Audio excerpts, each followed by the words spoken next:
안녕하세요. 무협 전문 채널 위소엽입니다.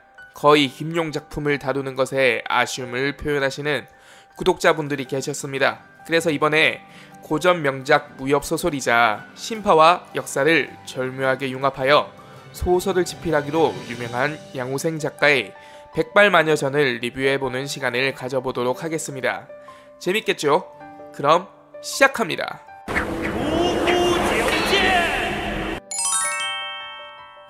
백발마녀전은 홍콩의 신파 무협 장르의 대가인 양우생 작가의 대표적인 소설로 1957년에서 1958년까지 집필한 작품입니다. 한국에서는 현대문화에서 1987년도에 출판한 여도옥나찰과 태일 출판사에서 1993년도에 출판한 백발마녀전이 있는데요.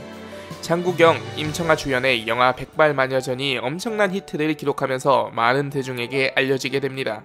시대적 배경은 명나라 말기 내간인 위충년이 등장하는 시기로 무당파 장문을 이을 인재인 타기랑과 여도옥나찰이라 불리우는 연예상과의 신분 및 세속의 규율을 넘어서는 사랑 이야기와 그로 인한 서로의 고통과 슬픔, 그리고 오해로 인한 이루어질 수 없는 사랑의 감정을 중점으로 다루는 작품입니다.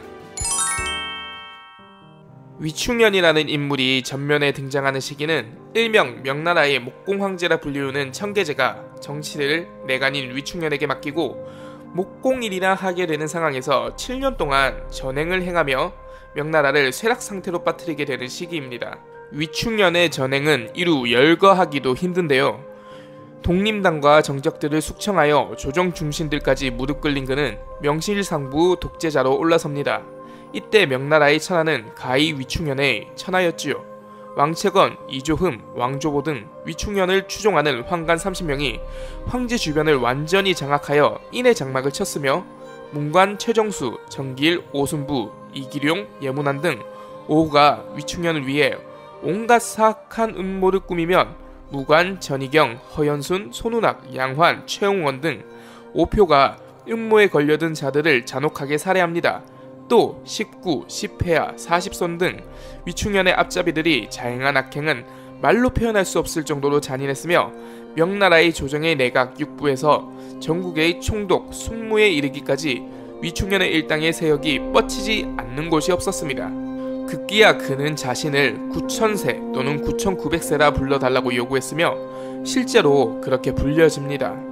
그의 전행이 끝나게 되는 것은 청계제의 죽음 이후 숭정제의 즉위와 함께 점차 권력에서 밀려나게 되고 비참한 죽음을 맞이하게 됩니다.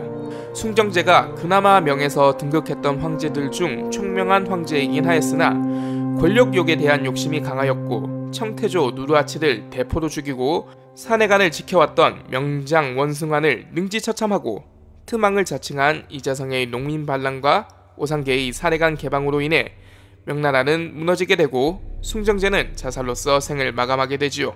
소설에서는 이 위충년에 반대하여 관직에 나온 인물들이 연예상의 세력에 투합하여 동창에 대적하여 돈을 탈취하려는 것이나 타기랑이 정체성의 흔들림을 겪을 정도로 내적 혼란을 겪는 장면들을 본다면 1950년대 당시 혼란한 대만의 정치 상황을 소설 배경 속에 투영하지 않았나 하는 생각을 해보게 됩니다. 보통 무협 독자들의 소설을 읽고 난 후의 평은 반반으로 갈리고 있는 듯합니다. 첫 번째 의견은 너무 지루하다는 내용이고 두 번째 의견은 재미있다는 내용입니다. 사실 오늘날의 대중매체에서는 이 정도는 비교도 되지 않을 막장 드라마가 성행하니 어찌 보면 1950년대의 감성이 80년대, 00년대 세대에게 어필되지 않는 부분도 있지 않나라는 생각을 해보게 되네요. 결국 이 둘의 사랑은 이어지지 못하는데요. 소설의 마지막 내용을 보면 아쉬움과 여운이 남게 됩니다. 소설의 마지막을 함께 읽어보실까요?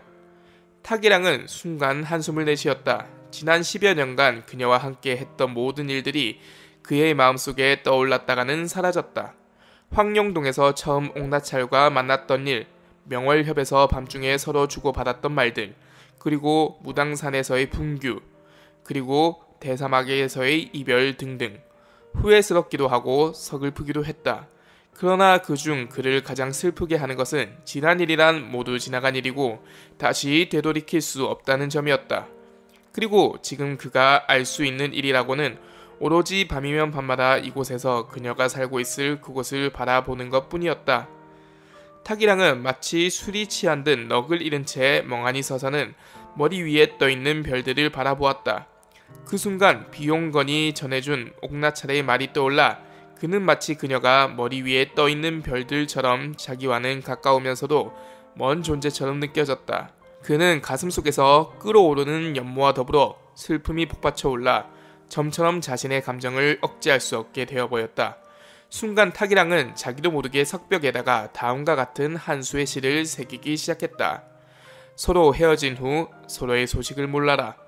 허무한 뿐이란 인생임을 일찍이 알았거니와 다만 이 세상에서 지기를 가지고 있어 이제서야 하늘가가 가깝다는 것을 알게 되었구나. 온갖 생사의 갈림길을 지나고 나니 이슬을 맞고 나서 한기를 느낀 것과 같도다.